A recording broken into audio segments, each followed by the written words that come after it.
Threads is a nuclear Holocaust film that's directed by Mick Jackson and came out in 1984. So Threads is a film that won the last week's patron poll, honestly just by one single vote. It was a really tight race between Brawl and Cell Block 99 and The City of God, and it was actually losing by like 4 votes, and then Threads essentially came out of nowhere and ended up beating everyone by 1 point. But Threads is a film that I don't really have much connection to.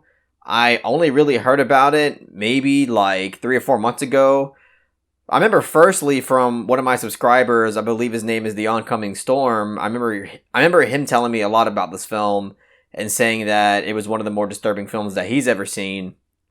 And basically my only expectation of this film going into it is that I wanted something that was going to be disturbing enough to where it was going to kind of psychologically linger with me for a few days.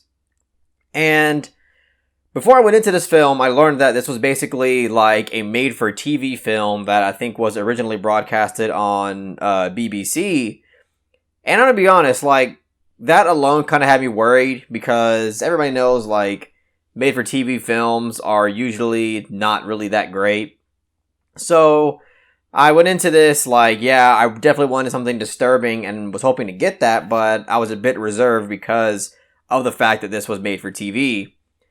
And when this first came out, apparently this film, like, totally shocked the UK and had pretty good reception in America too, to the point where people were saying it was just an extremely shocking film. And now that I've seen Threads for myself, I kind of hate to say this because I know there's plenty of people out there that this film really resonated with them and really disturbed them psychologically.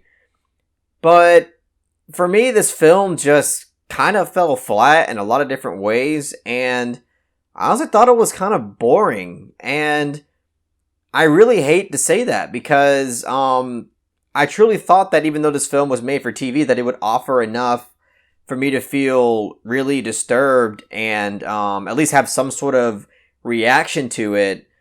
But I found the vast majority of this film to be kind of mediocre and just not executed very well.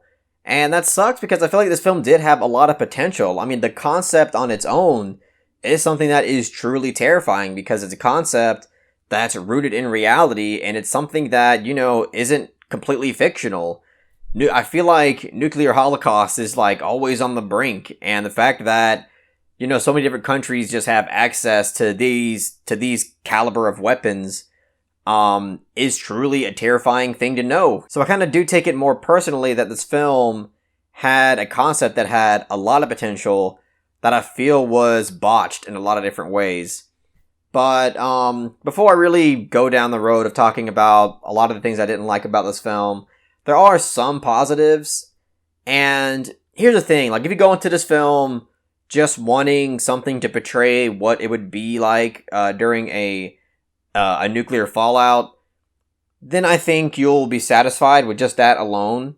And I think for the most part, it does do a decent job at portraying what life would be like during a nuclear fallout. Like, it's pretty detailed on what systems of government would be like and just how incredibly fascist they would be.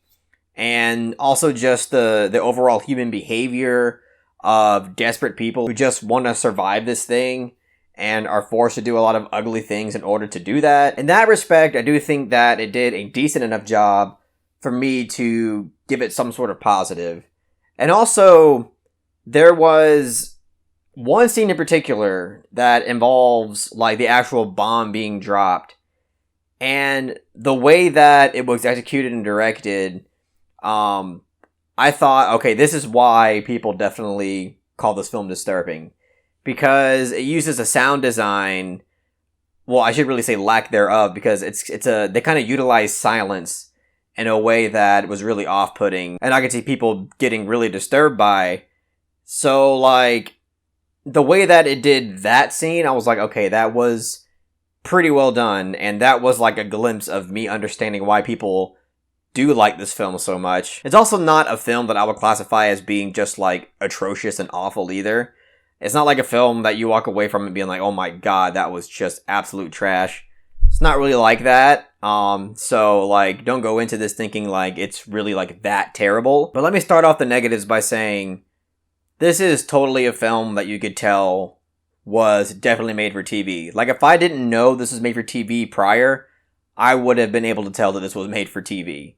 Because the cinematography and just, like, the aesthetics in this film, I thought was just really, like, one-dimensional and really flat.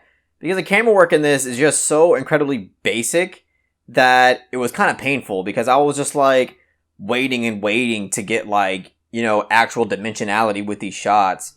And something that actually expressed some sort of creativity. But you just don't get that with the entire aesthetic approach. It's all just incredibly standard and conventional. And, you know, it's kind of hard for me to appreciate a film that is just so incredibly basic with its aesthetic approach. And, you know, it's got to have something more. Like, if it's lacking in that department, it's got to have, like, you know, rich and interesting characters, or, like, great acting, or just brilliant writing. And this film also lacked in that department as well. Like, there's not really characters in this film that are all that interesting, all that insightful. And it also takes a very long time for anything to actually happen. And, you know, again, if everything prior to the actual nuclear holocaust was really engaging and interesting, that wouldn't be a problem. But I just felt like I was waiting, like, incredibly long for this film to actually get to the meat of what it's doing. And I just felt like, okay, I am waiting way too long for this film to get good. And, like, once shit actually started going down, I was like, okay, it's here now. And yeah, I guess it's decent, but, you know, it didn't necessarily feel like it was worth the wait leading up to it, because it truly felt like I was waiting like 40 minutes to an hour for anything actually interesting to happen. And also, this entire film has this stylistic approach, I guess if you want to call it that, to where I swear, like, every minute or so, the film would basically just give you these informational updates on what is currently happening. And you would just hear this, like, cheesy typing sound that went like... And it just felt really unnecessary, because it's like, we don't need all this excessive information every second. Because once shit starts going down, you know, the audience can assume a lot of this stuff already. And it's not so important to get all these little tidbits of information as the film progresses. But the film just kept insisting that we need to know this information every minute or so. And it just sucks that also on top of that, it was kind of presented to you in this really cheesy way that, again, just really kept taking me out of the film. Now, luckily, like, in the second half of the movie, during the nuclear fallout, they kind of get rid of the typing sound, so it's just kind of presented to you in silence, which was a lot more effective, and it kind of gave me a bit of relief, because even though I still thought the informational updates were mostly unnecessary, at least I wasn't getting as taken out as I was, because that typing sound was just not doing it for me. And also, the ending to me, just, it wasn't as impactful as I thought the film wanted it to be, because it kind of ends on this kind of big, it's not really a cliffhanger, but it's supposed to be like this big revelation moment for one of the characters. And I guess it was trying to be, like, purposely disturbing or depressing, but it just came off really predictable and kind of meaningless too. So, I don't know, and I'm sure, like, there's plenty of people who just are gonna say, like, I just didn't get this film, and I did not understand what it was going for, and that's fine if you think that. I mean, maybe you're right, but all I know is that the execution of a lot of this stuff just wasn't working. It didn't feel immersive. I wasn't engaged nearly as I wanted to be. I was really bored throughout this entire film. And for a film that's essentially about a nuclear war and a nuclear fallout, you know, I shouldn't be bored during this. But again, I think if your biggest standard going into this film is that you just want to see a film portray the aftermath of a nuclear war and portray what human beings have to do to survive and what society would be like in general, then I think you'll end up enjoying this movie enough. So, I mean, in that regard, sure, I would recommend it in that regard. But I think if you want something more than just that, like a creative aesthetic approach, rich and interesting characters, an engaging storyline, then I don't think that you'll really get much out of this film.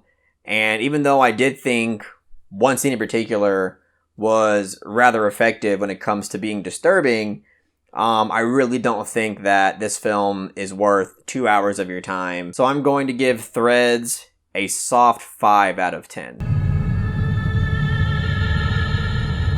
I mean, if you find the nuclear fallout premise interesting enough for you to check it out, regardless of anything I'm saying, by all means, check it out. I'm not stopping you. I mean, you might like it, but don't say I didn't warn you. But anyway, those are my thoughts on Threads. If you really enjoyed what I had to say about Threads, please give this video a thumbs up and share it amongst your friends. And don't forget to subscribe to the channel to be updated on more film-related content.